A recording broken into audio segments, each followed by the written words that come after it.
Good morning বন্ধুরা, কেমন আছো তোমরা সবাই? আশা করি সবাই খুব ভালো আছো, আমিও খুব ভালো আছি। তো এখন 10টা বাজে। সঞ্জু অনেকক্ষণই কাজে চলে গেছে আর আজকে সকাল থেকে আমি ব্লগটা স্টার্ট করছি। তো চলো আজকে তোমাদের ঘরটা দেখাই, কারণ সকালবেলাতে ঘরটার কি অবস্থা হয়ে থাকে সেটা তোমাদের সাথে শেয়ার করব। তো চলো দেখো। তো ওই দেখো বিছানা পুরো পড়ে আছে এরকম করে। আর এই জামাগুলো দেখছো, এগুলো সব সঞ্জুর, কারণ ও এরকম করেই রাত্রেবেলাতে রেখে দেয়। মানে যতবারই ওকে বলি গুছিয়ে রাখো, বাট না, গুছিয়ে রাখবে না। তো ওদিকটা ঠিক আছে, এই বিছানার এদিকটা দেখো সব পুরো একদম ওলট পালট হয়ে পড়ে আছে। এখন সব আমাকে পরিষ্কার করতে হবে, ঝাড়ু লাগাতে হবে, পোছা লাগাতে হবে। তো দেখতে পেলে ঘরের কি অবস্থা, মানে প্রত্যেকটা সকাল, আজকে তাও একটু ঠিক আছে, প্রত্যেক দিন সকালে এরকম হয়ে থাকে। আর এটা সম্পূর্ণ ক্রেডিট যায় আমার বরের উপর, কারণ ওই একমাত্র ঘর নোংরা করে, মানে প্রচণ্ড পরিমাণে। যতক্ষণ না বাড়ি আসে ততক্ষণ ঘরটা পরিষ্কার থাকে, একদম সাফ সুতরা থাকে।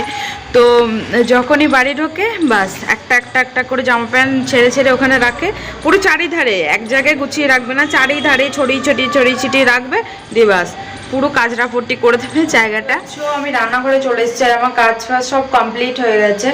আর চান করিনি আমি এখনো, তো কারণ একটু পরে চান করবো। প্রচণ্ড ঠান্ডা, তো চান করতে পারলাম না। আর এদিকে দেখো আমি ডিমটা বসিয়েছি। তো এখানে দেখো, এখানে 6টা ডিম আছে। আর রাতে দুপুরে একসাথেই করে ফেলছি, নাহলে রাতে ঠান্ডার মধ্যে না মানে রান্না করতে খুব কষ্ট হয়। রুটিটা তো ধরো রুটি করে তার কিছু ধুতে হয় না, কিন্তু এই রান্না করে আবার বাসন টাসন ধোয়া, আবার রাতে ধোয়া, মানে প্রচণ্ড ঠান্ডা লেগে যায়। তো রাতে যখন শুই না তখন হাত পা পুরো গরমই হতে চায় না। তো যার জন্য ভাবছি যে একবারই করে রাখবো, রাতে আর কিছু করবো না, শুধু রুটিটা করলেই হয়ে যাবে। তো তার জন্য আমি 6টা ডিম দিয়েছি, তার কারণ এবেলাতে 2টো করে খেয়ে নেবো, আর রাতে একটা করে খেলেও কোনো প্রবলেম নেই। তো আজকে ফুলকপি দিয়ে আলু দিয়ে ডিমের ঝোল করবো। তো চলো সেটা তোমাদের সাথে শেয়ার করবো। তার আগে আমি সবজিগুলো কেটে নিই, তারপর তোমাদের সাথে দেখা করছি। তো দেখতে থাকো। তো এইদিকে দেখতে পাচ্ছ আমি সবজিগুলো সব কেটে নিচ্ছি। সবজি বলতে শুধু ফুলকপিটা, আর এটা হলো কালকের ফুলকপিটা যেটা আমি কালকে কিনলাম। তো ওই ফুলকপিটাই আমি কিনেছিলাম অ্যাকচুয়ালি, এটা খিচুড়ি খাবো বলে, কিন্তু যেহেতু মুসুরির ডাল আমার বাড়ন্ত, তার জন্য খিচুড়ি আর হলো না। আর সঞ্জু এই 1 সপ্তাহ ধরে এত কাজের ব্যস্ততা ওর, মানে বাইরে বেরোনোর টাইমই নেই, যার জন্য আর আনতেও পারেনি। আর আমারই দোষ, কারণ যেদিনকে আমাদের মাসকাবারি বাজার তোলে, তো সেদিনকে বলাটা আমার উচিত ছিল যে মুসুরির ডাল অল্প আছে। তো সেদিনকে আমি ভেবেছিলাম যে যতটা আছে হয়ে যাবে, কিন্তু জানোই তো তোমরা মানে খিচুড়িতে কতটা ডাল লাগে। তো খিচুড়িতে দিয়ে দিয়েই ডালটা আমার শেষ হয়ে গেছে, না হলে অনেকটাই ছিল। আর আমি বুঝতে পারিনি যে শেষ হয়ে যাবে, তাহলে বলে দিতাম ওকে যে এক্সট্রা এনে দিতে। আর এক্সট্রার মাল তুলতেও আমরা ভয় পাচ্ছিলাম, কারণ চলে যাব কদিন পর। তো সঞ্জু তো মানে আমাদের মালিকের ওখানেই খাবে, তো যার জন্য আর আমি অত গ্রাহ্য করে কিছু বলিনি আনতে। যেগুলো খুব দরকার শুধুমাত্র সেগুলোই বলেছিলাম আনতে, বাকি আদার্স কোনো জিনিস আমি বলিনি, বাড়ন্ত জিনিস যে আনতে। যেমন সুজিও অল্প হয়ে এসছে, কিন্তু সুজিও বলিনি আনতে, কারণ আর কটা দিনই আছে। এবার কী বা হবে এনে বলো, ও তো ধরো খাবে না। দেখতে পাচ্ছি আমি সবজিগুলো সব কেটে রেডি করে নিয়েছি। আর এখানে আদা রসুন ছাড়িয়ে নিয়েছি, এখানে আলু ফুলকপি টমেটো পেঁয়াজ সব কেটে নিচ্ছি। আর এগুলো ভালো করে আমি ধুয়ে নেবো এখন। দেখতে পাচ্ছ আমি কড়াই বসিয়ে দিয়েছি, আর এদিকে আমি সব কিছু ধুয়ে নিয়েছি। এটা আমি পরিষ্কার করে ধুয়ে নিয়েছি, ডিমটা এখনও ছাড়ানো হয়নি আমার। আর এদিকে মশলাটা আমি পেস্ট করে নেবো। আর এই তেলটা হচ্ছে কালকে ওই পিঠেগুলো ভাজতে গিয়ে বেঁচে গেছিলো একটুখানি তেল, তো এই তেলটাই আমি দিয়ে দিচ্ছি কড়াইয়ে। তো যেহেতু আমার ডিমগুলো ছাড়ানো হয়নি, তো তাই আমি আলুটা আগে ভেজে নেবো।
মশলা এই দেখো তেল ছেড়ে দিয়েছে, এবার আমি সবজিগুলো ঢেলে দেবো।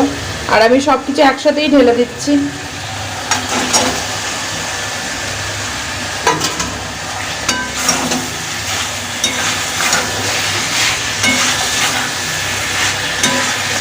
জলটা দিয়ে দেবো, বেশি দেবো না জল, কারণ ঝোল ঝোল করবো না, একটু মাখা মাখা করবো।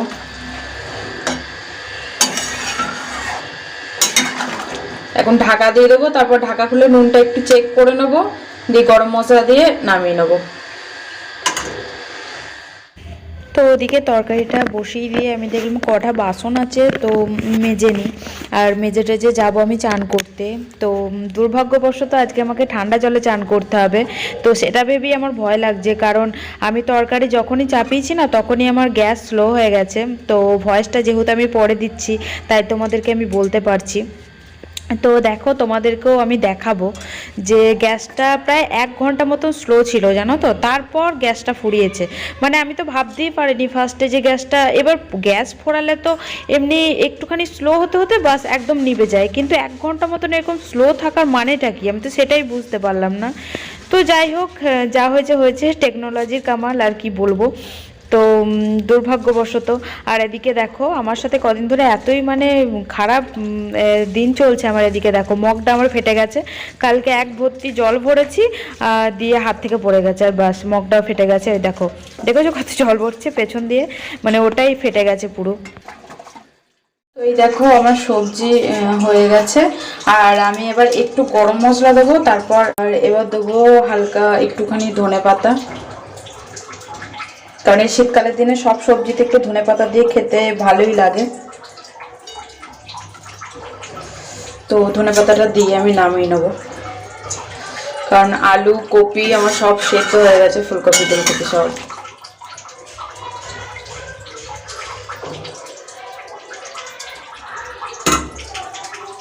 তো এই যে ফাইনাল লুক। এখানে আমার রান্নাবান্না সব কমপ্লিট, আর চান টান করে আমি চলে এসেছি। এখন আমাদের গ্যাস শেষ হয়ে গেছে, তো ভাত হয়নি এখনো পর্যন্ত, 2:30 বাজে। সঞ্জুকে ফোন করতে হবে। তো গ্যাস শেষ হয়েছে কিনা বুঝতে পারছি না, জানো তো। মানে অল্প অল্প করে চলছে, আবার মাঝে মাঝে নিভে যাচ্ছে, মানে কি হচ্ছে আমি নিজেও বুঝতে পারছি না। মনে হয় শেষ হয়ে গেছে। তো সঞ্জুকে ফোন করি, তারপর তোমাদের সাথে কথা বলছি। কখন থেকে এই দেখো এরকম হয়ে জ্বলছে, মানে বুঝতে পারছি না গ্যাস শেষ কিনা। এই দেখো পুরো ফুল দেওয়া আছে, আর ভাত আমার অর্ধেক হয়ে পড়ে আছে।